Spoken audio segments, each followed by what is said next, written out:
So a lot of you responded to the story of baby Waylon. If you don't know what I'm talking about on TikTok, you can click on that comment to see. Otherwise, a brief recap. Baby Waylon, who has special needs and is on a ventilator, police went to serve a warrant at a house where he and his mother were at, and she claims that in the process of that, flashbangs and other things that might have been used by police caused chemical irritation both to his eyes, and then he's suffering from damage to his lungs, or injury to his lungs, I should say, as a result of those. And police are denying that. They're saying that they didn't use any flashbangs inside the house, they used them outside the house. Now, the good news is this story is getting traction, both nationally in the United States and also internationally, this story being in the UK. So people all over are taking notice and definitely paying attention and wanting to know what went wrong here. Now, as I said before, police claim that they didn't set off flashbangs in the house, that the mother was being untruthful or was mistaken, however you want to phrase it. But they were saying they didn't do that, and the mayor and the police released body cam footage yesterday showing what really happened. And I'm just going to play the body cam for you because I don't think it absolves them in the way that they think it does. Police search warrant, come to the door! Police search warrant!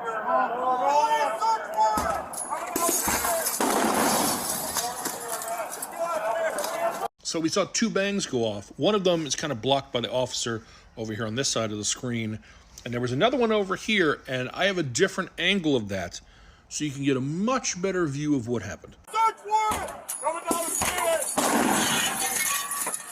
You're good, man. So while that was outside, it blew out the window, sending glass showering down on the officer, and also sending glass and debris and smoke into that room onto whoever was in there, like baby Waylon. But I have had few, and it's very few, but a few that have reached out and said things like, oh, you should have waited for the body cam. Paints a very different picture. No, it really doesn't. There's enough there that backs up her statement that could allot for why the baby experienced that reaction. Or people who are like, oh, in the footage, she doesn't seem as concerned about her son as she claimed to be in her Facebook post.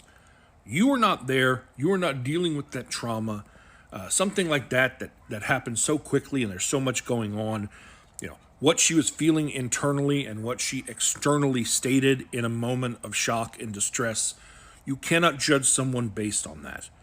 But I also had some people who were trying to spin other things. Like, I don't know where it came from. I couldn't find the police making this statement. But I had people say, oh, the police weren't there for a teenager.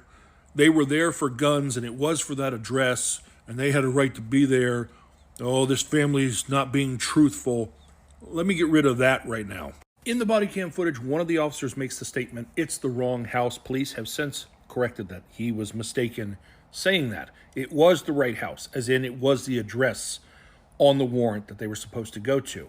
However, this news publication says that when they obtained a copy of it, it did include that address, but the document was for a teen suspect, even though the house is now owned by the aunt and uncle of the mother of Waylon. Rita and Marlon Jennings both are adamant they have no connection to the suspect. I feel like a little bit of detective work probably would have went a long way, Rita Jennings stated, because I conducted a simple Google search and found the previous tenants in about 6 seconds.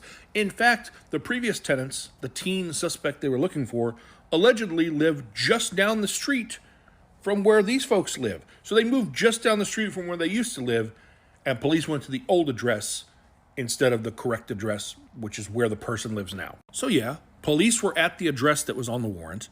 And did they wait long enough between knocking and entering? Probably. Were they within their rights of protocol to use that flash device? Probably. But someone still dropped the ball, because the person they were looking for was not at that address. They had bad intel. They didn't know that a young mother and a special needs baby were in that home, and that may have changed how they entered. And listen, there's a reason that flashbangs are called less than lethal and not non-lethal, because they can seriously injure or kill. Like this baby, police went to serve a warrant at the house where this baby was at, threw a flashbang in, landed in this child's crib and blew up in their face. They lived, but they had severe injuries and burns as a result.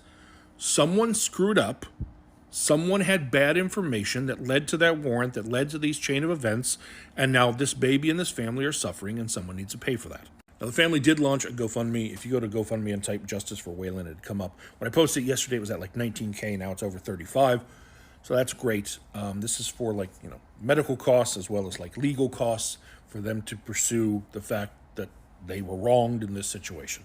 If you want to contribute to that, you can. Otherwise, any new information that comes along, I'll be happy to bring it to you.